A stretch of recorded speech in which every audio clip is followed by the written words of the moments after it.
Well, today's episode is going to be a two review episode.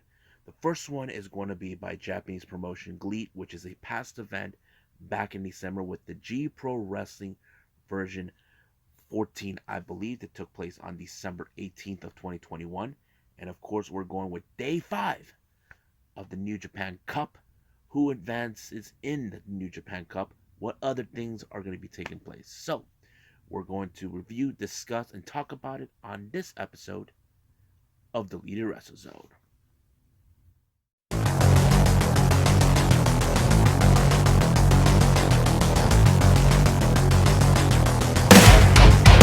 Are you ready? Get up, get up! Get up, get up! Get up, get up! Get up, get up!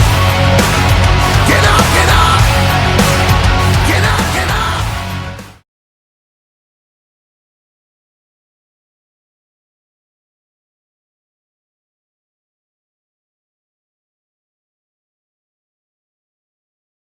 Welcome everybody to Deleted Wrestle Zone, all things that is pro wrestling with AEW, NXT, New Japan Pro Wrestling, Impact Wrestling, the National Wrestling Alliance, various promotions, wrestlers, matches, and championships.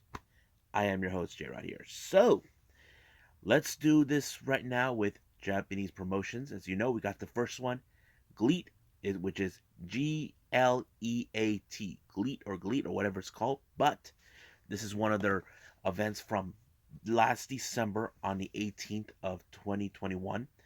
We have, of course, the same old story. The Strong Hearts versus the Bulk Orchestra. As always, they start the whole thing up. However, the Strong Heart members, Issei Onizaka and Shigehiro Iri, ended up in a tag team match against Jun Tosho and Keishi Sato. It was a pretty good match, but it was the powerness of Shigehiro who put away Sato away to win the match. But however, once again the bickering between both factions, between the Strong Hearts and the Bulk Orchestra, never seems to end.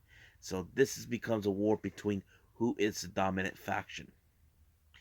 Next match we have women's action. We got Mochiko Miyagi taking on GTO, which is Just Tap Out roster member Tomoka Inaba. Now, Tomoka Inaba has a background in karate, I'm assuming, because she comes down wearing a gear of gi. Miyagi has been known to do a lot of the UWF rules, but however, Miyagi, who is the top uh, star in GLEAT, was able to prevail by putting her away by pinning her 1, 2, 3. Next up, we got Jun Mosaka versus Yu Izaka. It was a very tough battle. However, um, what's his name? Basically, most of the dominant came from Masaoka, but nope, it turned around to Izuka, who actually pinned him with the 1, 2, 3, and it was already done from there. Now our next match is the UWF rules match. Now they normally do these from every once in a while and during the shows. We have Seshi Ikimoto taking on Daiji Matsuya. Now this was a very difficult match to follow, but it was Ikimoto who won the match by submission, so it gave him the much bigger edge. Next up, we got tag team action. We got Takanori Ito teaming up with Minoru Tanaka to take on members of the Bulk Orchestra. We have Nobuhiro Shimatani and Kazuma Sakamoto. You may know him from Dragon Gate. This was a very match where it shows how dominant Bulk Orchestra can be. But I keep mentioning every time, this becomes a battle between who is the strongest faction. So we got, of course, Bulk Orchestra and Strong Hearts. But however, in this particular match, it was Sakamoto who picked up the victory for his team when he pinned Tanaka, and boom, it was over right from there. Now our next match, we have Asiya 8 taking on Kaz Hayashi. Now Asiya 8, he is from from the Okinawa area. He flown all the way from there to be part of this match, but it was Kaz who's been much of a very dominant wrestler in GLEAT has shown his superiority. He pinned him 1, 2, 3. Now our main event, once again, the story continues with Strong Arts and Bulk Orchestra. The three original members of Strong Art, Shima, T-Hawk, and Eldon the Man, take on the members of Bulk Orchestra, Quiet Storm, Hayata Tumura, and of course the leader, Ryuichi Kawakami. So basically, this is like always the same old story. Who was the dominant faction? But it was Kawakami who picked up the victory, showing Strong Arts who is truly the real top dogs in GLEAT. So this is going to be a very interesting battle. However, Bulk Orchestra may have won this fight, but the war between who is the dominant faction is far, far from over. So I enjoyed all these shows with the GLEAT, but I can't wait to see more of them. I'm almost catching up to all of them. But right now, I believe we should cut it right here and move on to the next review, which is New Japan Pro Wrestling's New Japan Cup.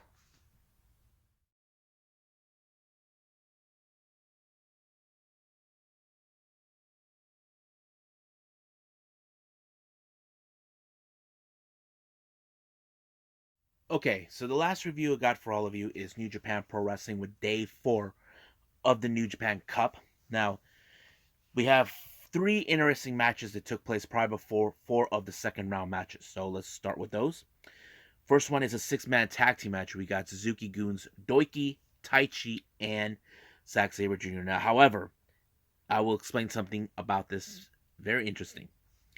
Their opponents is none other than Tomoaki Honma and, of course, the current IWGP Junior Heavyweight Tag Team Champions, 609, Master Wato, and Ryusuke Taguchi. However, there's a thing that's going to happen with in the New Japan Cup matches. Doiki is going to be facing off against his own teammate Zack Sabre Jr. But the real question does remain: can Zack Sabre Jr. trust Doiki?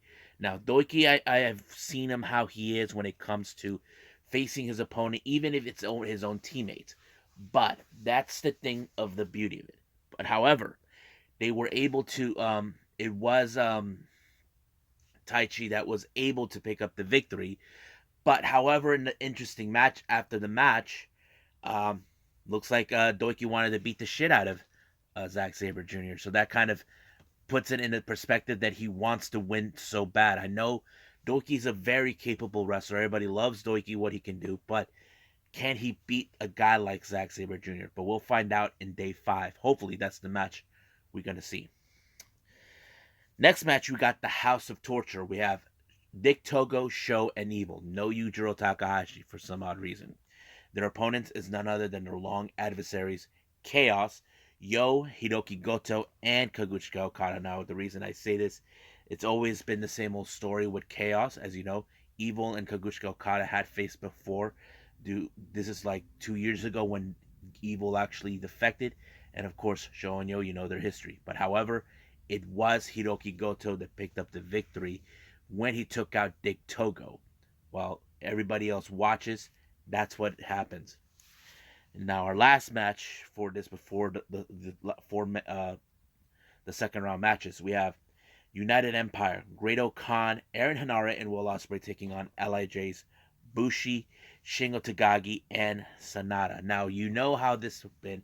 As you know, United Empire has been in full force, but now as you know, they've been had a long history towards Lij for some time. Now, it wouldn't surprise me because it was Will Ospreay that picked up the victory as always when he put Bushi in the Stormbreaker, and that was pretty much it. But it would not surprise me with Shingo, who had his eyes set on the Ref Pro United Undisputed British Heavyweight Championship, which is his title that Will Ospreay has.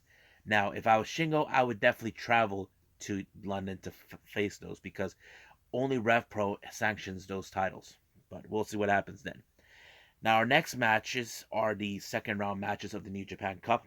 First one, we got the young lion, Koza Fujita, who received a bye in the first round. He takes on against Yoshihashi. Now, this is another interesting matchup. Now, Koza Fujita, he is a capable wrestler, But however, you cannot stop a guy like Yoshihashi, who at times have surpassed his first round matches, but when he goes to his second round, that's when things are different. But however, this was a different day for him when he actually put the butterfly effect onto Koza Fujita, forcing him to tap out. So that gives him the edge. He wins over. Now, this one is a very interesting match. We have Geto versus Tetsuya Naito. Now, Geto is a member of Bullet Club. You know he has something up his sleeve. You know he wants to find a way to beat Naito. But of course, Naito likes to play mind games with his opponents, especially with a guy like Geto, because it's no secret that Geto has the brass knuckles that will help him win. But however, it did not do any good for him because Geto lost, Naito won, and he proceeds in the next round. Next up, we have, of course, oh no, my bad. Will Ospreay wasn't there in the LAJ match. It was what's his name, Jeff Cobb. But yes, we have Satoshi Kojima. No, was it? No, it was Great Khan. My bad. Great Khan versus Satoshi Kojima. My bad. My notes are messed up right now. So anyway, so Great Khan. As you know, United Empire has been making headways. All four members, but it makes no difference for Great Khan. We all know he is one of those top stars that could actually get to the top. But the real question, who could stop him? But it was Great Khan who defeated Satoshi Kojima, giving him the next round to surpass. Now, our main event, this is a very interesting one. We have Balak Fale, who is being accompanied by none other than Chase Owens, taking on Hiroshi Tanahashi. Now, as you know, last time, Balak Fale did some interesting double kicks onto Tanahashi that put him out of action for the remainder of the match the last time. But somehow Tanahashi was able to overcome it by rolling up a Balak Fale in order for him to advance. So this is a big deal now. So Tanahashi proceeds it's on. So there's still more matches to continue in the second rounds, but the real question is who will be involved. And I think we only got maybe a few more days of this type of shows. So I think that's pretty much it. What we got in New Japan Pro Wrestling. I think it's time for me to call it a day. Well, I hope everybody enjoys this episode. Coming up, we have, of course, since it's Thursday Wrestling, we have MLW Fusion, we have NXT UK, and of course, Impact Wrestling. So there's a lot of things coming up for that. And of course, I am planning what's going to happen for this Friday to review some of the interesting wrestling shows. But right now, I believe it's time for me to go. But I'll see you guys in the next DWZ time. Same DWZ channel. I must bid all of you adieu. So, goodbye. Mwah. And have a nice day. Bang.